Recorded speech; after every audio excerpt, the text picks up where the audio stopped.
एक अखबार है जिसका नाम है नॉर्थ ईस्ट न्यूज़। इस नॉर्थ ईस्ट न्यूज़ ने एक हेडलाइन कवर की और उसने लिखा कि यूएस स्पेशल फोर्स का ऑफिसर जो कि 50 साल का था, ये व्यक्ति है जिसे आप यहाँ पर देख रहे हैं। इस व्यक्ति ने जिसका नाम था अरवेल जैक्सन, ये अरवेल जैक्सन बांग्लादेश आया हुआ था और बांग्लादेश में 27 तारीख को इसने होटल में चेक इन किया था। अब 27 तारीख से क्या लेना-देना? 29, 30, 31, 1 इस बीच में प्रधानमंत्री की यात्रा जापान और चीन की यात्रा थी। इधर जापान और चीन की यात्रा पर गए प्रधानमंत्री का बांग्लादेश क्या कनेक्शन है, अब उस पर आते हैं। असल में ये स्पेशल फोर्सेस का अधिकारी, अमेरिकी फोर्सेस का अधिकारी, बांग्लादेश के एक होटल जिसका नाम वेस्टिन होटल है, उसमें मृत पाया जाता है। एक 5 स्टार होटल है, उसमें मृत पाया जाता है। मृत पाया जाना शारीरिक रूप से किसी भी तरह से संभव हो सकता है। लेकिन धीरे-धीरे रिपोर्ट्स में बाहर निकल कर आता है कि इसे मारने के लिए इसके ड्रिंक्स में पोलोनियम नाम का कोई केमिकल मिलाया गया था। जानकारी निकल कर आती है कि इस व्यक्ति को लेने के लिए यूएस एम्बेसी से ही ऑफिसर्स आते हैं, यूएस एम्बेसी से ही डॉक्टर्स आते हैं। लोकल पुलिस को इस केस में हाथ भी नहीं लगाने दिया जाता है और इसकी मीडिया कवरेज को बंद करा दिया जाता है। अमेरिकी अधिकारियों द्वारा होटल के स्टाफ को धमकाया जाता है कि यह खबर अब बाहर नहीं आनी चाहिए। ढाका पुलिस तक ने इस पर कोई बयान नहीं दिया। एक व्यक्ति की मौत किसी दूसरे देश में अगर हो रही है, तो निश्चित ही ये दूसरे देश का विषय है क्योंकि एम्बेसी में मौत नहीं हुई है, किसी दूसरी देश की धरती पर मौत हुई है। इस व्यक्ति की मौत के बाद जब इसके रूम को खाली करने के लिए जो टीम आई, वो भी यूएस एम्बेसी से ही आई और वो इसके कमरे से ना केवल डेड बॉडी को लेकर गई, बल्कि काफ़ी सारे बैग भर कर के सामान लेकर के गई। इस पर बहुत सारे सवाल उठने लगे कि अल्टीमेटली यूएस वाले ऐसा क्या छुपा रहे हैं अपने एक कर्मचारी की मौत के नाम पर, जिसे मीडिया में भी आने नहीं दिया जा रहा। खबरें बड़ी बनती चली गई। धीरे-धीरे लोग इसके पीछे की कॉन्स्पिरेसी को तलाशने लगे। तारीखों को जोड़ने की बात तब शुरू हुई जब प्रधानमंत्री 3 सितंबर को लौट कर आए। वेस्टिन होटल का प्रधानमंत्री से क्या कनेक्शन है, अब उस पर चलते हैं। असल मायने में जानकारी निकल कर आई कि ये व्यक्ति 27 तारीख से 1 सितंबर के बीच इसी होटल में था। 29 तारीख को जिस समय प्रधानमंत्री मोदी चाइना में थे, उस समय ही इसका खेल हो गया।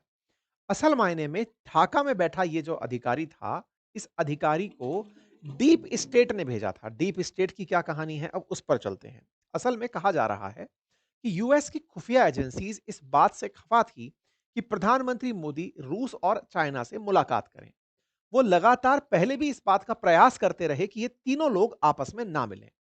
इनको रोकने के लिए या तो भारत के अंदर ही अशांति पैदा की जाए और अशांति पैदा करने के लिए इस तरह के गुप्तचरों को, जो कि विशेष रूप से एजेंट्स होते हैं, कई फिल्मों को जिस तरह से आपने जेम्स बॉन्ड स्टाइल में देखा है और समझा है, कुछ ऐसे कलाकार टाइप के लोग होते हैं जिन्हें पूरा-पूरा ज़िम्मा देके भेजा जाता है कि आप जाएँगे, वहीं के लोगों में घुल-मिल जाएँगे, अपनी तरफ से पैसा फैलाएँगे, देश में अशांति पैदा करेंगे। ये इस दौर में बांग्लादेश था जिस समय प्रधानमंत्री उस जापान की यात्रा पर थे। जापान से उन्हें चाइना आना था। पहला टास्क तो इस व्यक्ति को दिया गया था कि देश के अंदर अस्थिरता फैलाए और जिस समय ये चाइना जा सकता था या फिर इसके इंस्ट्रक्शंस पर किसी को प्रधानमंत्री मोदी के ऊपर निशाना लगाना था, वो भी इसी व्यक्ति के आदेशों की पालना में संभव था। ये खबरें कॉन्स्पिरेसी के रूप में सोशल मीडिया पर चलना शुरू होती हैं। सोशल मीडिया पर 23 अक्टूबर के दिन अचानक कुछ ट्वीट्स सरफेस होने लगते हैं और उसमें US special force officer Terrence Arvelle Jackson was not only tasked with job of assassination PM Modi during the SCO summit but also secretly assigned to arm twist US अंतरिम government into mortgaging Saint Martin island. इसको दो काम के लिए भेजा गया। Saint Martin island के लिए यूनुस गवर्नमेंट को धमकाना है और दूसरा बांग्लादेश में बैठ करके भारत के अंदर अशांति फैलानी है, उसके लिए फंड पहुंचाने हैं। ये सोशल मीडिया पर जो आने लगे ट्वीट्स, इनकी रीच मिलियंस में आने लगी। अचानक आजकल में ये जबरदस्त चर्चा का विषय बन गया कि प्रधानमंत्री मोदी को बचाने के लिए पुतिन सामने आए थे। अब ये क्या कहानी है? असल में हुआ ये, अगर आपने तारीखों को मैच किया और इसका मरना मैच किया तो बताया जा रहा है कि ये जो तस्वीर निकल कर आई थी जिसमें ये दोनों लोग साथ बैठे थे, इसके पीछे की कहानी क्या थी कि पुतिन की जो सुरक्षा एजेंसीज हैं, इंटेलिजेंस जो विभाग है, उसने प्रधानमंत्री मोदी को ये टिप दी थी। बताया था कि आपको असैसिनेट करने की प्लानिंग चल रही है, आपके देश में अस्थिरता प्लान की जा रही है और ऐसे-ऐसे अमेरिका का एक गुप्त अधिकारी निकल कर आया है। अगर उसे गुप्तचर एजेंसी मार भी देंगी तो अमेरिका उस पर कोई गारंटी नहीं लेगा। जैसा कि आपने फ़िल्मों में देखा है, जब भी कोई गुप्तचर मारे जाते हैं, तो उनके बारे में कभी भी बाहर निकल कर चीज़ें नहीं आती हैं। इसी के चलते इंडिया और रशिया की गुप्तचर एजेंसी ने जो सीआईए के द्वारा जो प्लॉट बिठाया गया था प्रधानमंत्री को मारने का या फिर भारत में अस्थिरता को फैलाने का, उसे फेल कर दिया गया। इस तरह से जानकारी बाहर निकलना शुरू होती है। हालांकि इस पूरी घटना का किसी ने अभी तक कोई क्लेम नहीं किया है। अर्थात ना तो भारत की तरफ से कोई घटना पर क्लेम हुआ है, ना अमेरिका की तरफ से कोई क्लेम हुआ है, ना रशिया की तरफ से क्लेम हुआ है। लोग बस इसको इस तरह से जोड़कर देखना शुरू कर रहे हैं कि प्रधानमंत्री ने आकर जो बयान दिया, वो अपने आप में संदेह खड़ा करता है। प्रधानमंत्री की यात्रा के दौरान ही एक व्यक्ति का, जो कि अमेरिका का खुफिया विभाग से जुड़ा हुआ अधिकारी था, सैन्य विभाग से जुड़ा अधिकारी था, उसका मृत पाया जाना, ना केवल मृत पाया जाना बल्कि अमेरिका का कोई बयान ना आना। अक्सर अमेरिका ऐसे समय पर बहुत ज़्यादा आग बबूला हो जाता है, हर एक आदमी के लिए वो बहुत बवाल काटता है, लेकिन इस पर कोई बयान ना आना, ये कहीं न कहीं भारत को बहुत सारी चिंताओं में डालता हुआ दिखता है। वैसे समय पर जब भारत तेज़ी से बढ़ती इकोनॉमी हो और लगातार भारत-अमेरिका के बीच में ट्रेड डील्स को लेकर के अनबन चल रही हो, रशिया चाइना से भारत की करीबी उस दौर में बढ़ रही थी, ये संभवतः सीआईए को बर्दाश्त नहीं था।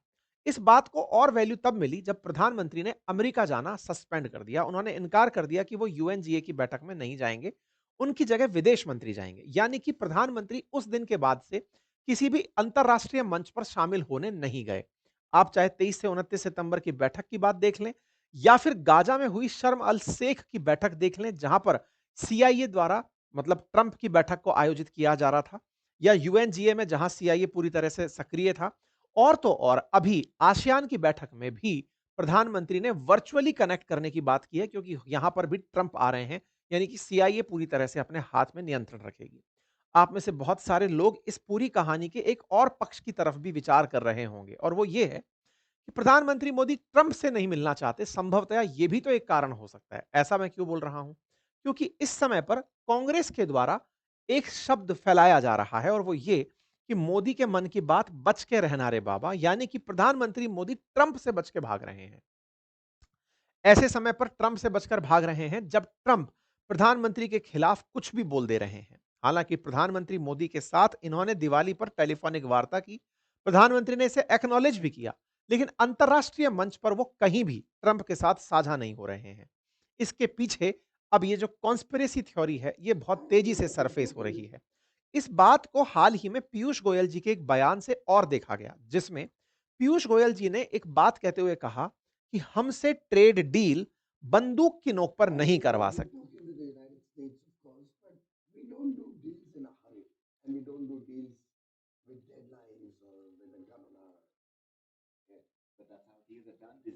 अ, आप हमसे डील हमारे सर पर बंदूक रखकर नहीं कर सकते। ये जो बात निकल कर आई, इस बात के बहुत सारे मायने अब इस पूरी कहानी को सपोर्ट करते हुए दिख रहे हैं। अर्थात भारत यूएस के साथ जो डील करने जा रहा है, जिसके लिए लगभग सारा माहौल बन चुका है, उस डील के पीछे सीआईए के द्वारा भारत की सरकार को गिराने, साथ ही साथ प्रधानमंत्री मोदी के खिलाफ कॉन्स्पिरेसी प्लान करने या फिर तमाम प्रकार की चीजें होने की संभावनाएं जताई जा रही हैं। बट अगेन, क्योंकि ये बात पूरी तरह से फिल्मी है, देख करके लगता है कि इसका कोई साक्ष्य नहीं है।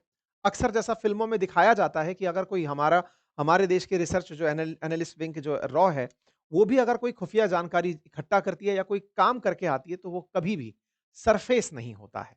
फिलहाल के लिए लोग इसको इसी तरह से जोड़ रहे हैं कि हो सकता है कि ये हमारी खुफिया एजेंसियों का कारनामा हो और उन्हीं की तरफ से प्रधानमंत्री को हिदायत हो कि जहां-जहां सीआईए के साथ बैठक हो, आप वहां नहीं जाएंगे, यानी अमेरिकी खुफिया एजेंसी वाले क्षेत्र में आप नहीं जाएंगे।